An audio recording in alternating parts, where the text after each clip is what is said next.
Ayatollah की अंतिम यात्रा से जुड़ी तैयारियां तेहरान में पूरी हो चुकी हैं। 4 जुलाई से खामनेई को सुपुर्दे खाक करने का कार्यक्रम शुरू होगा, जो 6 दिन तक चलेगा।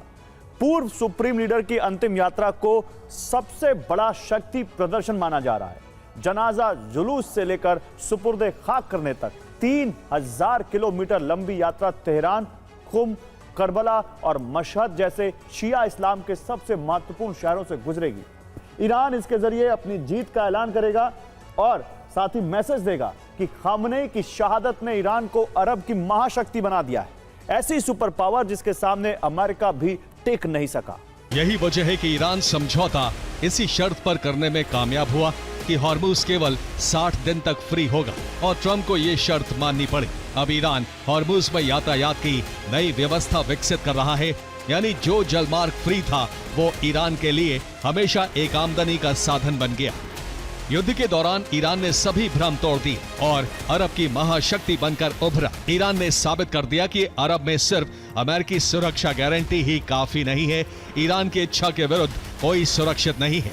ईरान ने अमेरिका से युद्ध जीतकर खुद को उसके विरुद्ध एक धुरी के तौर पर स्थापित किया है, जिससे उसकी छवि अंतर्राष्ट्रीय स्तर पर मजबूत हुई है। खामनेई की शहादत के बाद ईरान में अगली पीढ़ी ने सत्ता संभाली, जो ज्यादा दृढ़ इच्छा शक्ति वाली और ज्यादा राष्ट्रवादी है, जिसने अमेरिका के सामने झुकने से इनकार कर दिया। यह बदलाव खामनेई की शहादत की वजह से ही आया।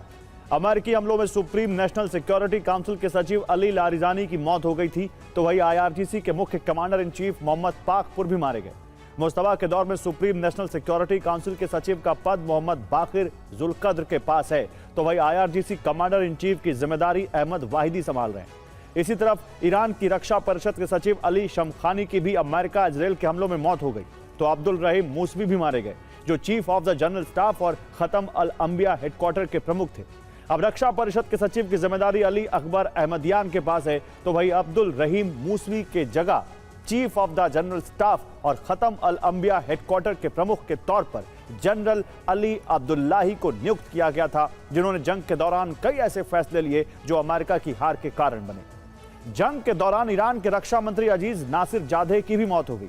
वही एयर स्ट्राइक के दौरान बासिस फोर्स के प्रमुख गुलाम रजा सुलेमानी भी मारे गए, जिसके बाद ईरान के रक्षा मंत्रालय का जिम्मा माजिद इब्ने रजा को सौंपा गया, तो वहीं बासिफ फोर्स के प्रमुख के तौर पर सीक्रेट नियुक्ति की गई है। यानी ईरान की तरफ से नाम का खुलासा अभी तक नहीं किया गया। मुस्तफा की इस नई टीम को पहले से कहीं ज्यादा राष्ट्रवादी माना जा रहा है, जो अपनी शर्तों पर सिर्फ झुकाना जानती है। यही वजह है कि आज अरब में अमेरिकी वर्चस्व अपने पतन के कगार पर खड़ा है। सऊदी अरब सहित कई देशों के साथ अमेरिका के रिश्तों में कड़वाहट आई है। उन्हें अब अमेरिका पर पहले जितना भरोसा नहीं रह गया है। इजराइल भी ये समझ चुका है कि ईरान से टकराना खतरे से खाली नहीं है। अब अमेरिका का सुरक्षा कवच भी इजराइल के लिए कमजोर हो गया है, क्योंकि ट्रंप मानते हैं कि नेतन्याहू ने गलत सूचनाएं देकर अमेरिका को एक अंतहीन युद्ध में फंसा दिया, जिससे निकलने के लिए ईरानी शर्तों पर समझौता करना पड़ा।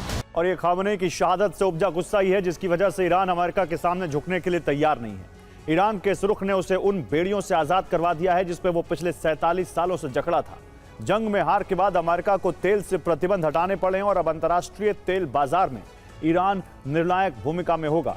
वही अमेरिका को $300 बिलियन का हर्जाना भी मिलेगा। इससे उसकी अर्थव्यवस्था और तेजी से आगे बढ़ेगी। ईरान की फ्रीज संपत्ति मुक्त करने पर दोहा में चर्चा हो चुकी है। माना जा रहा है कि अगले चरण में अमेरिका ईरान की $21 बिलियन की संपत्ति मुक्त कर सकता है। यह खामनेई की शहादत का परिणाम है कि ईरान अपने परमाणु कार्यक्रम पर भी हक से बात कर रहा है। वो किसी भी कीमत पर झुकने या दबाव में आने के लिए तैयार नहीं। 2 करोड़ से ज्यादा लोगों के पहुंचने का अनुमान है। खामनेई को अंतिम विदाई देने 30 से ज्यादा देशों के हाई लेवल डेलीगेशन पहुंचने वाले हैं। 90 से ज्यादा देशों के प्रतिनिधियों के शामिल होने की उम्मीद है।